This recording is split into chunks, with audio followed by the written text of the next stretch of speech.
Imagine o coração de Paris, não a cidade dos cartões postais perfumados, mas uma ilha de lama e caos no meio do rio Sena, no ano de 1163. Esqueça a imagem estática e sagrada que temos hoje. A construção da Catedral de Notre-Dame não foi um ato de piedade silenciosa e divina, foi uma guerra de egos, um desafio físico impossível e um canteiro de obras que cheirava a suor, serragem e medo. O que ninguém te conta sobre Notre-Dame é que ela não foi feita apenas para Deus, mas para provar que Paris era o novo centro do mundo, custasse o que custasse. E o custo foi pago em ossos quebrados, gerações inteiras que nunca viram o telhado pronto e uma quantidade de árvores derrubadas que faria qualquer ecologista moderno entrar em pânico. A primeira coisa que você precisa entender é que, antes daquela pedra fundamental ser lançada pelo bispo Maurice de Sully, o local era um amontoado de ruínas sobrepostas. Eles estavam construindo sobre um templo romano dedicado a Júpiter. Há algo de profundamente irônico e humano nisso. A fé cristã sendo erguida sobre os deuses pagãos, usando muitas vezes as mesmas pedras. Mas o solo de Paris é traiçoeiro. Para segurar aquele peso colossal de pedra sobre um terreno úmido e instável perto do rio, eles tiveram que criar fundações, que são verdadeiras muralhas invisíveis sob a terra. O que você vê acima do solo é apenas metade da história. A outra metade é uma floresta de estacas de madeira e blocos de calcário enterrados profundamente, lutando contra o lodo do Sena há quase 1000 anos. A engenharia da época era puramente experimental. Não havia calculadoras, não havia física avançada em papel. O que havia eram mestres de obras que confiavam na geometria sagrada e muitas vezes na tentativa e erro. Imagine o terror de um arquiteto medieval ao ver as paredes de 35 metros de altura começarem a embarrigar para fora sob o peso do teto de pedra. Foi o desespero que criou a beleza.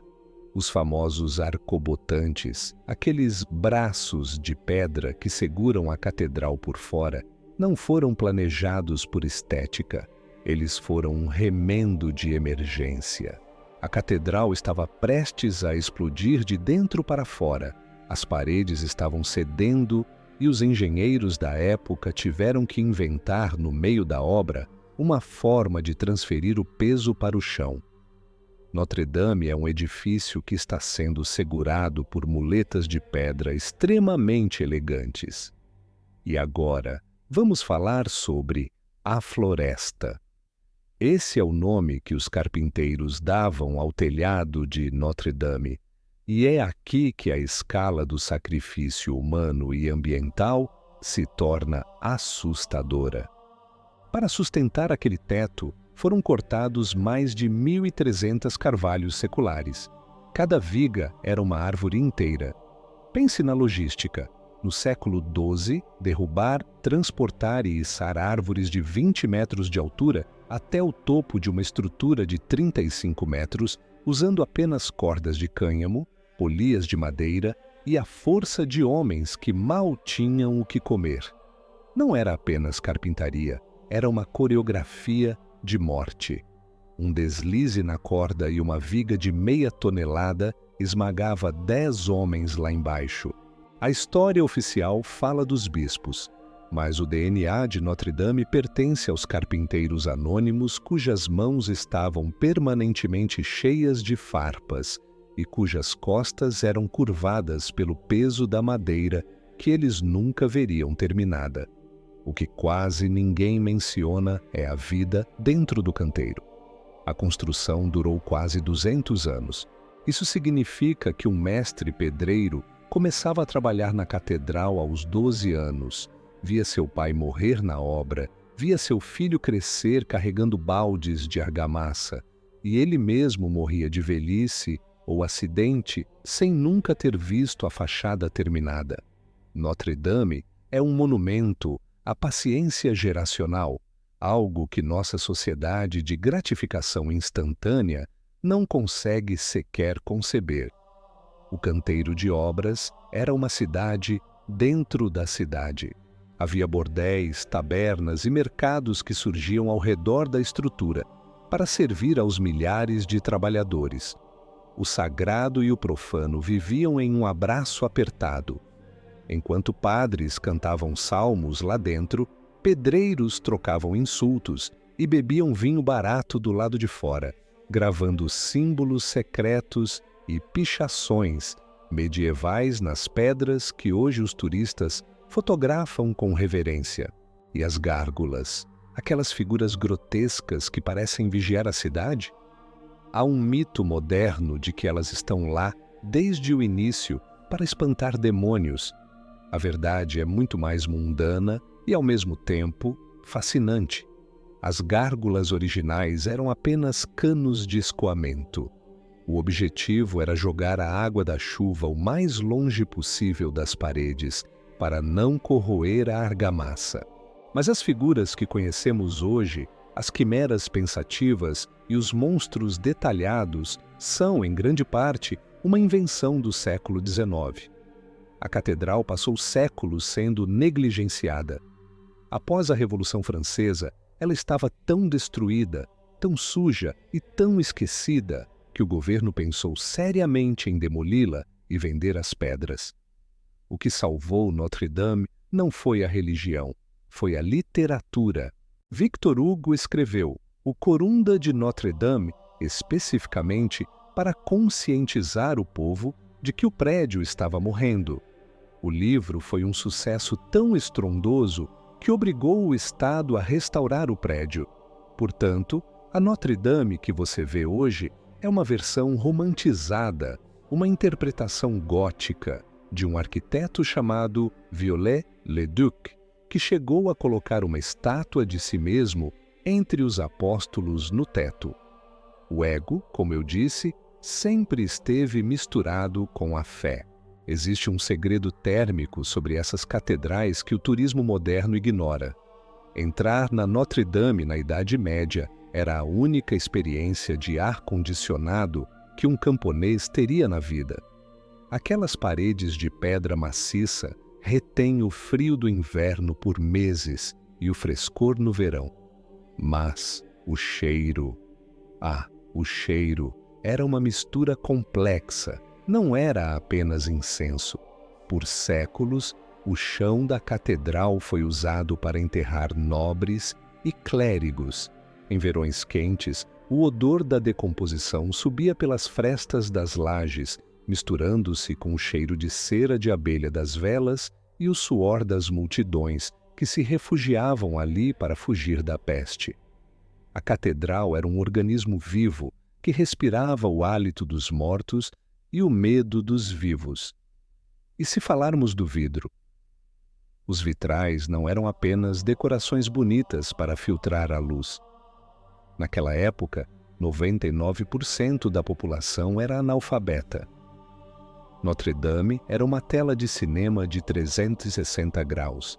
O azul de Chartres e os vermelhos profundos das rosáceas eram segredos químicos guardados a 7 chaves pelos mestres vidreiros. Eles usavam óxidos metálicos, incluindo partículas de ouro e cobre, para atingir aquelas cores. Quando a luz do sol batia na rosácea norte, o efeito visual era tão impactante para um camponês medievais quanto um filme em IMAX seria para nós hoje. Era uma ferramenta de controle psicológico. A luz de Deus era real, colorida e esmagadoramente bela, enquanto a vida lá fora era marrom, cinza e curta. Mas a maior verdade sobre Notre-Dame é a sua resiliência contra o fogo e o ódio humano. Durante a Revolução Francesa, as estátuas dos reis de Judá na fachada foram decapitadas pela multidão furiosa, que achava que eram reis da França. A catedral foi transformada em um templo da razão. As estátuas de Maria foram trocadas por atrizes que representavam a liberdade, e o interior foi usado como depósito de feno e comida para cavalos. O chumbo do telhado foi derretido para fazer balas. Ela foi humilhada de todas as formas possíveis.